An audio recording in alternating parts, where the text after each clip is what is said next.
Yo, yo, yo, what's up, Chicago? And welcome back to episode 565 of Speak Your Mind Radio.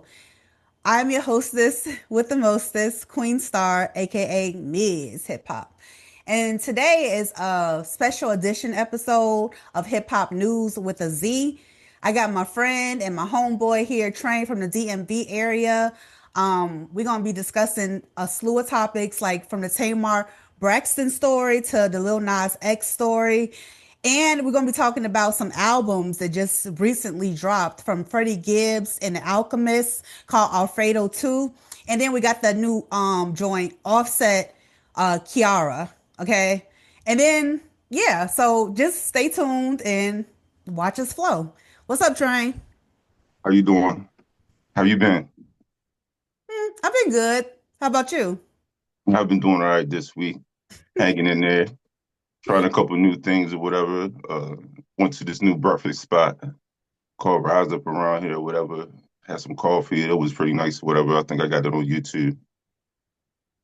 Yeah, I did see that joint on there, and I was like, that looked like a cool little breakfast spot to hit up, especially when you just chilling and everything. For sure, for sure. So, what's been on your playlist lately? What you been listening to? Recently, as far as something to get my adrenaline pumping, uh, the nudie joint with Project Pat, 21 Savage, most definitely has been getting me going, get the blood flowing a little bit. But then on the chiller side, Isaiah Falls has most definitely been in my playlist. Oh, I never heard of that artist before. What's his name? Isaiah Falls. What's the name of the song? One of the songs is called Florida Baby. Hmm. I believe I shared that one as well. Okay.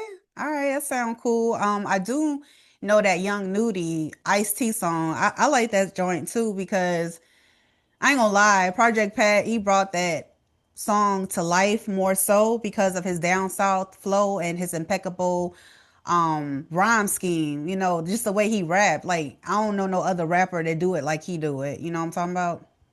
It's funny that you would say that about Project Pat because he most definitely is a good example of a lot of people. You can imitate whatever you want to imitate, but then when you hear the originator do it, when you hear the person that originally does it do it, oh, it comes across different. So every time I hear Project Pat come across the beat, you're just like, yeah, this is yeah. It doesn't matter what anybody else does on here after this. We're here for the hook now. No, he did the hook, where we're here for the hook now. Yeah. Yeah, facts, facts, facts. Speaking of facts, here's a little fun fact. Did you know Project Pat, he retired from gangster music, so to speak, you feel me, to being like a minister to not youth advocates, but people like this in jail that did like wrong things and they want to repent. And he's trying to like, have them follow God so they can live a better life. And I think that's really cool or whatever because he got that idea from his dad. His dad was an ordained minister. So, and then Project Pat had a spiritual awakening like in 2020. And I like, that's so cool, man. Listen, just because we're speaking of that area, shout out to 3 6 Country Black. I saw him. Well, the last time I see him was on a Memphis challenge, and he killed it. So shout him out. Yeah, for sure. Shout out. Um, okay. Well, let's see. I've been listening to Joey Badass, his song Dark Aura. Hmm. And that song came out August 29th, 2025, obviously. And I think that was the best song to drop right before his album Lonely at the Top. You feel me? I just think it was the best album to drop. I mean, the best album, the best, the best song to drop right before that because they pushed his shit back from August 1st to the 29th, and that was bogus, like really bogus. You feel me? How, how far back did they push it? To the end of the month, from the 1st to the 29th. What? Yeah. with no explanation from his record label. Yeah, that's dirty work. For sure, for sure. You But never want to see somebody get their shit pushed back. right, is exactly in any aspect, right? So my thing is always I'm telling you, it's always a blessing in that delay because either it's redirection because due to alignment, or it's because, which this is my opinion, all these albums that dropped beginning of August, like Jonas Lucas ADHD 2, Tyler the Creator, Don't Tap the Glass. I mean, all these albums that was coming out, rolling out, it would have felt like Joey Badass album would have got drowned out. You feel me? And then the Clips album came out too. So I think this was the right time for the album to drop, even though it's a whole bunch of other albums that dropped too. But he just fits better in that category of music to me. Do you feel it was the possibility that it does have something to do with timing, but the music industry sees the shift. So a lot of those artists at one time that were kind of getting their stuff sitting on the shelf because they were saying that it wasn't commercial. Now that they see that the tide is kind of changing, they're kind of letting them get some free will. Do Yeah. you think that could possibly be something? Um, Something like that. I think they got free will to do what they need to do, but as long as you're under a record label, you're not gonna have that much freedom, creativity wise, to do things like that. Like he couldn't go back and forth with his label, like why you ain't dropping on the first versus the 29th, and they really not giving him an explanation. But I think it worked out best in the end. Yeah, but not even necessarily the back and forth, but just as far as for the genre. Like, um, ever since everything happened with Kendrick Lamar, in all honesty, the shift that kind of had the industry even before with people like Ab Soul, when they would try to put out albums, you were hearing about a lot of artists. You're doing something that's abstract and not necessarily going to hit that bottom line. So they would like kind of sit them on the shelf so they don't get the albums that attention. Could it be more so now that they were just looking at it like, hey, yeah, this is the perfect time to get out of his way right now because this is the swing that the music is going on. And that possibly, I feel like we will see a lot more, at least within this next year, of artists coming out within that field. I mean, we already have, in all honesty, well, we had Chance the Rapper just dropped as well. Yep, Starline for sure. And, that's an eclectic album as well. That's not necessarily an area driven album. So Facts. hopefully they're just getting the drift. Yeah, they get in the drift, and that drift is become more independent. You know what I'm saying? You don't need no record label. Um, okay. So let's get into some of this hip hop news. Dang, it's a lot been going on. Did you hear about the Tamar Braxton story? She was hospitalized after a serious accident the weekend of August 16th through the 17th, and she was found in a pool of her own blood supposedly, and she had missing teeth, a fractured nose. Did you hear about that? I heard a little bit of something about that on the Breakfast Club. Right. So backtrack. Do you think that that really was just a PR stunt that she pulled?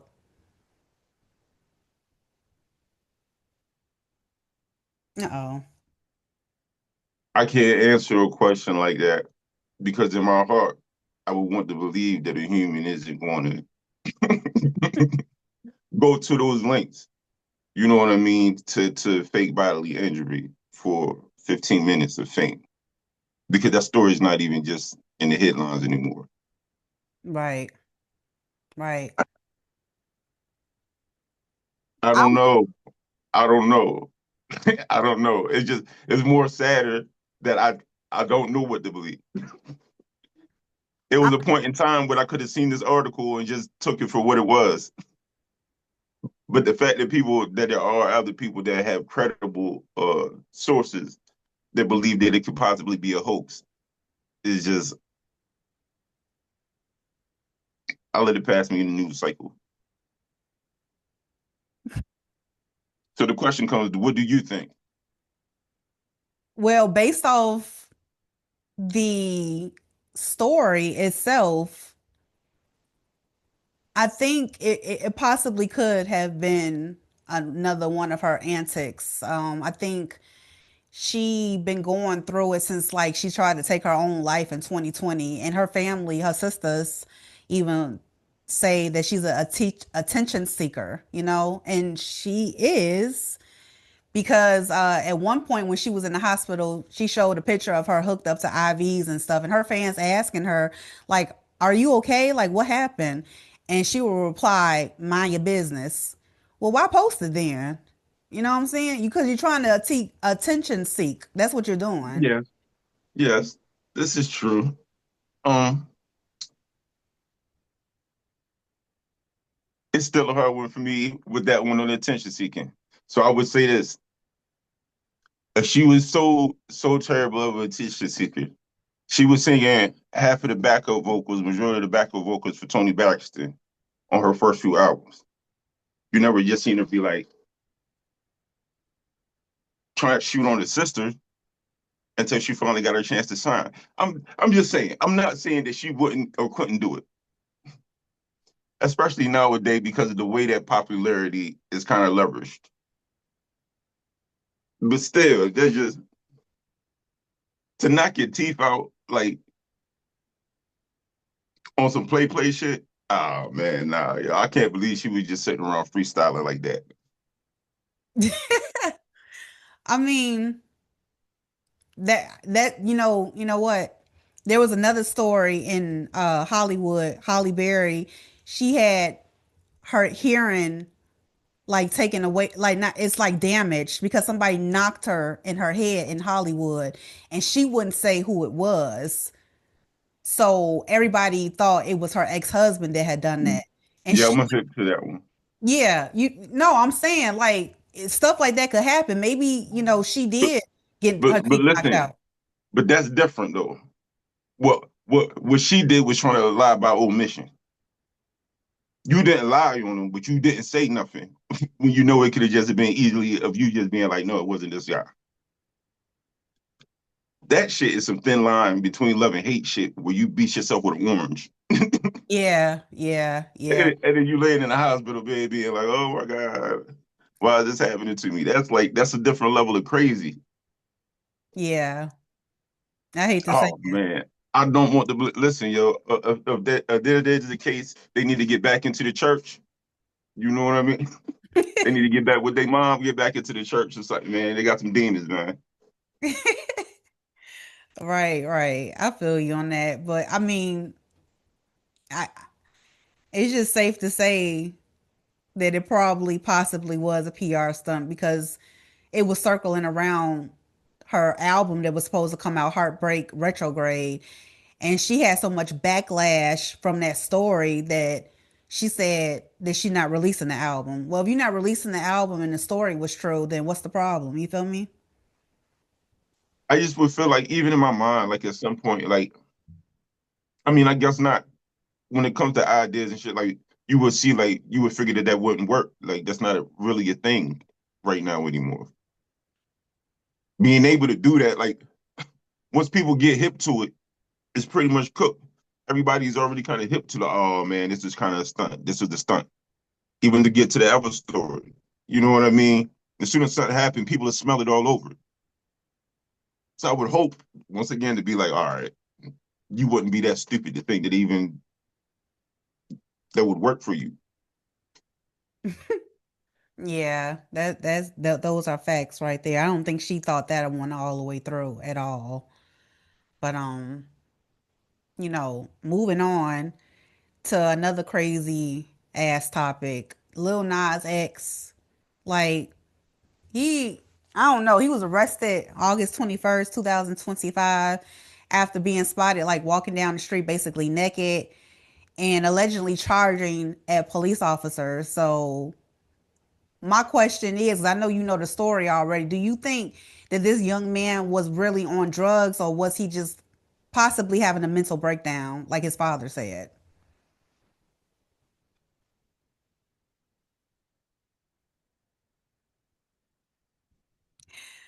Um I said I don't know about Tamar, and then I had a bunch of shit to say. oh In this situation, I can truly say I don't know. I don't know. Everything that he does, when they say he not on drugs, make me think he on drugs. Mhm. So I feel like he might have just been in his regular state, like, Mhm. they put that on him as well with the he had some music dropping. So possibly this was a stunt before the music dropped.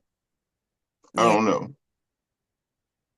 that's crazy. Like that's crazy because the reason why I say it's crazy, you did all that for attention around some new music that's dropping, and in reality, his mom is homeless on the streets in Atlanta due to her drug addiction. So you see the correlation here. Like the apple don't fall too far from the tree. Yeah. So possibly he has an addiction problem.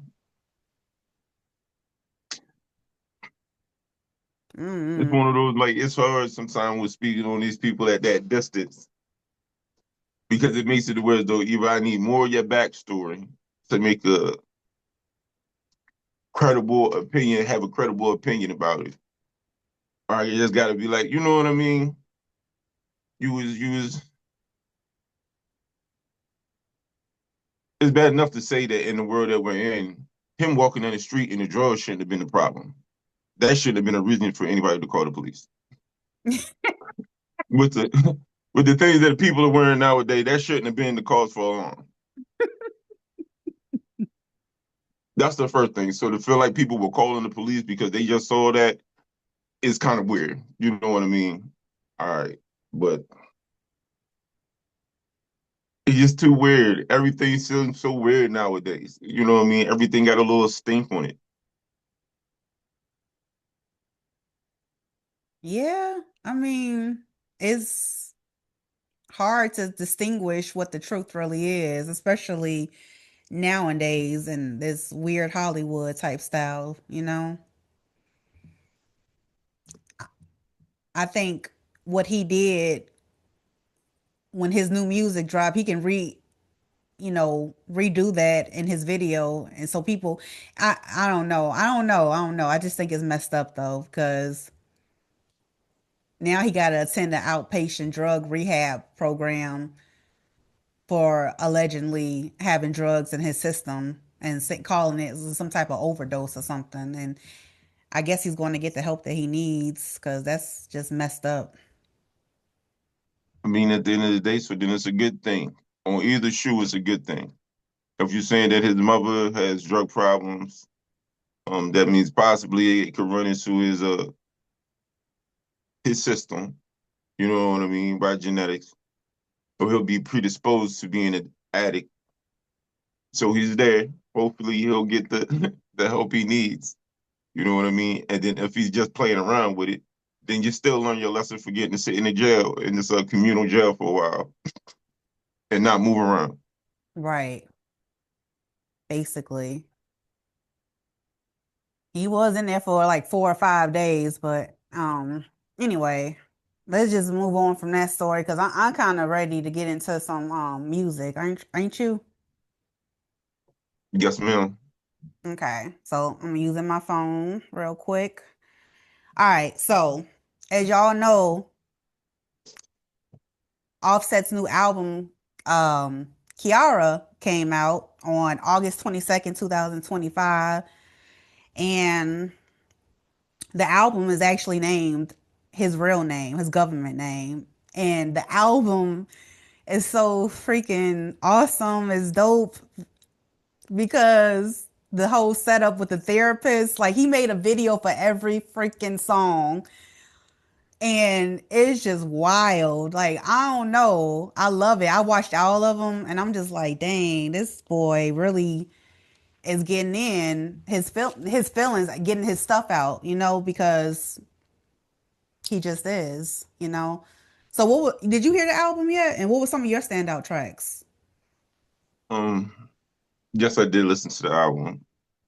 For me, the Offset and Gunna, different species. Um, I liked that track most definitely. It was a good track for me. Um, He had the other track on here with Wife and Lucci, comeback. There was it was like a comeback track to me. Whereas though when I heard it, I was like, all right, this is kind of a motivational get back to it. You know what I mean? You can't beat me down type vibe or whatever. So I enjoy that song as well. But most of the song, I mean, is terrible as it is, he has a consistency with him. You know what I mean? So when I was hearing, I'm like, yeah, yeah, yeah. It stayed true to the vibe of what he usually does. Yeah, most definitely. I do like Offset. I like his style. I like his music. Not just because he was married to Cardi B, but his um his last album, shoot, we got 10 minutes. Hold on. Cause I ain't gonna say all this in one breath, but he his last album that came out was dope or whatever. So I do follow him and everything like that. But it's just this album speaks volumes. One of my standout tracks was Never Let Go featuring John Legend. That was, I think, the 16th track.